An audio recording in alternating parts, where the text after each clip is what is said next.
primeira coisa do ciúme que eu acho importante a gente colocar é que, assim, ciúmes é um sentimento normal. Todo mundo sente. Porque tem muita gente que se vangloria de falar assim, eu não sinto ciúmes. Não existe. Ciúmes, tudo depende do grau. Eu digo que tem um espectro do ciúmes. Você tem o ciúme saudável, que é um zelo, é um cuidado. E é interessante que em espanhol o ciumento é chamado de zeloso, né? É cuidadoso. Então, assim, não tem a palavra ciúmes em espanhol. Tem zeloso, que é essa coisa do zelo, de ter cuidado. Então, quem ama, é óbvio que tem esse cuidado com o outro, tem um pouquinho de querer o outro mais para si. Então, isso é normal. Eu acho o ciúmes uma coisa muito normal. O que se torna patológico é quando esse ciúmes deixa de ser esse cuidado, essa coisa de olhar com mais carinho, de perceber quem está olhando, quem não está olhando, mas aquilo até dando uma coisa de satisfação de ver que a pessoa que você gosta desperta olhares, admiração, isso é bacana.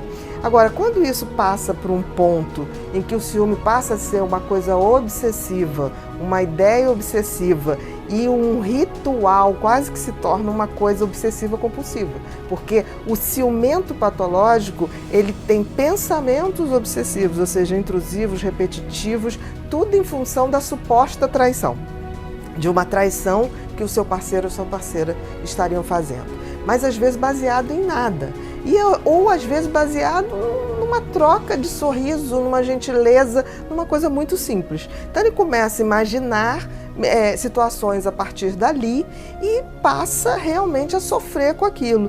E começa num mecanismo de ações quase ritualizadas de controle. Não, a gente não pode especificar. O ciúmes não é uma característica de um determinado tipo de personalidade. O ciúmes é uma característica do sentimento humano. Exatamente, a gente tem que parar com isso. Talvez a personalidade borderline tenha uma intensidade maior de ciúmes e tenda a ter um ciúme patológico por conta da estrutura. Naquela questão dele não se sentir inteiro, uma pessoa inteira, ele precisa do outro para ser. Então é como se, ao ter o ciúmes, ele garantisse que o outro vai ficar sob seu controle, que parte dele não partirá, o que é uma grande ilusão. Porque, assim, toda vez que uma pessoa deixa de ter um ciúmes saudável e passa a ter um ciúme patológico, ela fica tão obsessiva em relação ao outro que ela acaba sufocando o outro. Então, tudo que ela não queria era perder. E ela perde justamente por esse excesso de controle e de querer ter tudo da vida do outro na sua mão. Essa coisa do celular e de redes sociais, ela tornou o ciúmes uma coisa muito mais abrangente, né?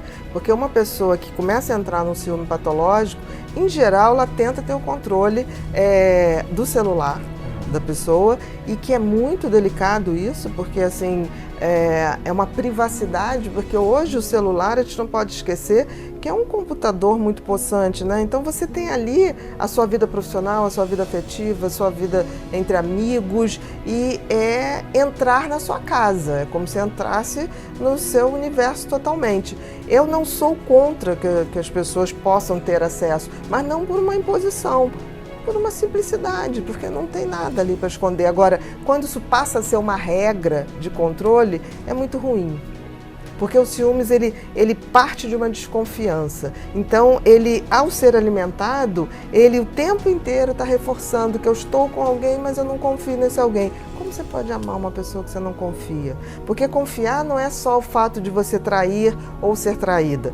O confiar é a pessoa que eu confio para dividir minha vida, que vai me dar a mão quando eu precisar, que vai me dar força quando eu precisar me levantar. Então, se você não confia, como é que você vai contar com aquela pessoa? Ciúmes, claro que existe. Entre amigos, sim, existe. Mas eu acho assim que quando é uma amizade verdadeira, a felicidade do outro é maior do que a nossa necessidade de ter o outro tão perto, imediato.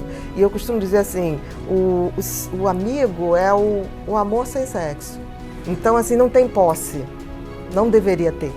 né? Porque assim, o sexo dá uma coisa muito de posse, essa coisa do corpo, né? Amizade você não tem isso. Então assim, quando a amizade é verdadeira ou as pessoas entraram num clima de amizade, a gente sempre prevalece. Se o outro está feliz, aquilo deixa a gente feliz de fato, realmente. Então, às vezes, a gente tem que ver se a gente também não está usando amizades, que a gente chama de amigos, como muletas, para a gente se botar em situações sociais,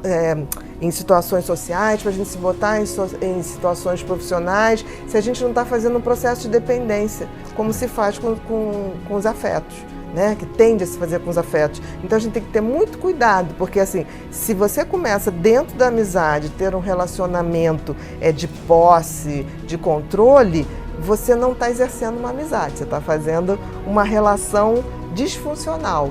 E a amizade, ela tem essa coisa generosa, ela tem essa coisa de se meu amigo está bem, ok, está limpo, né? Essa é a essência da amizade. É muito comum ciúmes entre irmãos, é muito comum, né? Sempre achar que o outro irmão é mais amado, aquele outro filho é mais valorizado.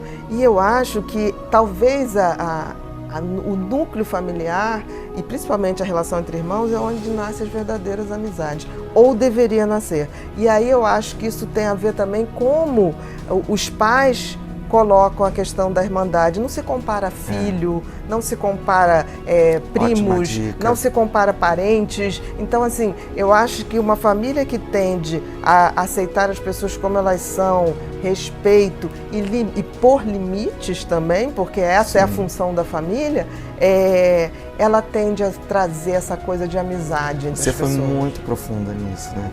Porque eu sempre bato nessa tecla assim, não compara seus filhos. Isso talvez seja um dos piores erros que os pais fazem. E não só com os irmãos, com os primos também. Eu acho que as famílias, elas tendem a ter muitos conflitos e muitas manifestações de ciúmes, porque existe uma tendência na família a estar sempre se comparando parentes, como se fosse assim, você tem que ser que nem o seu primo, você tem que ser que nem seu tio, quando as pessoas têm que ser o que elas são, o que elas nasceram. As pessoas nasceram inteiras, nós somos seres inteiros, prontos para ser exercidos. É a questão do padrão estabelecido e ser atingido. E isso em família provoca essa ciumada, esses conflitos que às vezes se tornam incontroláveis. E aí você vê que as famílias não se reúnem mais. Então, assim, a postura talvez de lidar com os ciúmes na família está na essência dos valores dessa família, que é formar pessoas bacanas. Não importa se elas vão para a faculdade tal ou tal, o importante é que elas vão ser aquilo para que elas nasceram para ser e vai ter o apoio e a admiração de todo mundo. Isso liquida com qualquer ciúme. Onde houver relações mais próximas, não necessariamente íntimas, mas mais próximas, porque às vezes você não tem intimidade com quem você trabalha, mas você, por trabalhar muitas horas, você tem um convívio mais intenso. Pode haver abuso, né, nesse sentido. Ou então uma hierarquia, né, onde se propõe uma hierarquia, também pode haver abuso. Então, começando num relacionamento abusivo mais afetivo, né? Porque a gente observa, as pessoas apanham, passa por humilhações e elas não conseguem sair de dentro dessa relação.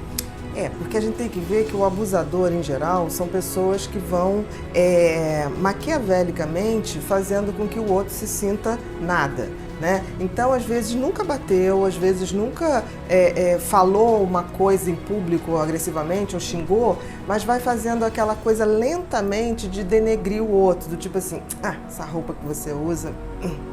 de mau gosto. Então, tipo assim, a pessoa chega, eu fui promovida no trabalho, consegui fazer isso. A pessoa fala, mas isso não é tão difícil assim. Quer dizer, essa coisa que vai fazendo com que o outro nunca se sinta bem e satisfeito. E essa personalidade que lida ou acolhe o abuso ou tolera o abuso, são personalidades que têm uma autoestima muito baixa. Então, ela depende do outro para saber se ela está bem ou não. Quando o outro faz o truque de fazer com que ela sempre se sinta inadequada, então é quando existe essa manipulação e esse poder em cima da outra pessoa. Ou então é muito comum nos casais, um dos dois colocar assim, não, mas também quem é que vai te aturar, né? Só eu que te aturo. Agora, quem é que vai Quem é que vai cuidar de você quando você estiver doente? Porque os outros vão embora. Porque é sempre uma jogadinha de tipo assim, olha, eu sou a melhor coisa que você vai ter. Por exemplo, tem abusadores que reproduzem literalmente a educação que eles tiveram. E eles fazem sem estar com essa dimensão de que estão fazendo uma maldade. Tem outros que sabem o que estão fazendo e têm prazer de fazer. Tem prazer de usar, tem prazer de subjugar. Então, assim, se a gente pudesse dividir, tem aquele que tem consciência do que está fazendo, né, denegrindo o outro ou deixando o outro frágil, e tem aquele outro que não, que ele reproduz um padrão que provavelmente foi passado, e esse pode ser, esse que não é o perverso, ele pode ser que tenha tratamento. Talvez seja até a maioria, né, porque ele consiga ver que ele está reproduzindo um padrão que não tem necessidade de ter. Mas, em geral, os abusadores que têm essa consciência e têm prazer com isso, é bem complicado. Eu acho que não é só a carência, porque a carência faz você pegar isso de primeira mão sem dar uma olhadinha. Mas depois, para manter isso, não basta a carência. Você tem que ter uma autopercepção que você não é merecedora de nada. Então, e que tudo que aquela pessoa está falando é verdade. Se você parte do pressuposto que você se veste mal, tudo que você fala é besteira, como o outro insinua, tudo que você faz não é bom o suficiente. Aí não é só carência, é uma autopercepção muito ruim. Então você acaba realmente acreditando que aquela pessoa é maravilhosa e que está te dando toques, né, cuidando de você, e que te quer bem. Você pode confundir isso com amor. Então, muitas pessoas, e isso acontece muito com pessoas que foram abandonadas pela família ou não tiveram pais, elas não têm muita percepção do que é cuidar, do que é amor. Aí chega alguém na vida dizendo, olha, eu amo, por isso que eu cuido de você, por isso que eu digo que você tem que vestir, o que você tem que falar, como você tem que se portar. A pessoa pode achar que realmente aquilo é amor. Se ela não tem um parâmetro de um amor saudável, ela pode achar que aquilo é amor e por isso ela tolera. Sempre essa coisa de desqualificar o outro, mesmo de forma sutil. Então é muito comum, por exemplo, uma mãe ou um pai falar do filho na frente de todo mundo. Ah, fulano tem medo disso, não gosta daquilo, não se socializa. Ficar expondo esse adolescente ou essa criança de uma forma que no fundo está denegrindo. Não é que não possa falar, mas nunca em público. E é interessante que parece que as pessoas, pais, familiares, aproveitam um evento familiar para fazer exatamente isso. Comparar filhos, ou comparar primos, ou tipo assim, por que você não faz que nem o filhinho da fulana que está em Harvard? Porque ele não é o filhinho da fulana, entendeu? Então assim, parar com essa coisa de sempre fazer menos. Né? A pessoa fala assim, eu estou jogando, não faz nada, só joga bola. Essa relação de poder... É sempre o menos, né? A gente às vezes tem muito em famílias, é uma relação de poder, e principalmente financeira, de querer ter o controle. Né? Nem sempre é só financeiro, é o controle mesmo. Porque quando vem junto com o financeiro, aí é muito ruim, porque a pessoa valida esse controle porque banca. Mas às vezes o controle vem ao contrário. Tem mulheres que têm dinheiro, sustentam o cara e mesmo assim é ele que dá o controle de tudo. Nem sempre. Quando junta o controle e o poder financeiro, o controle fica muito mais forte.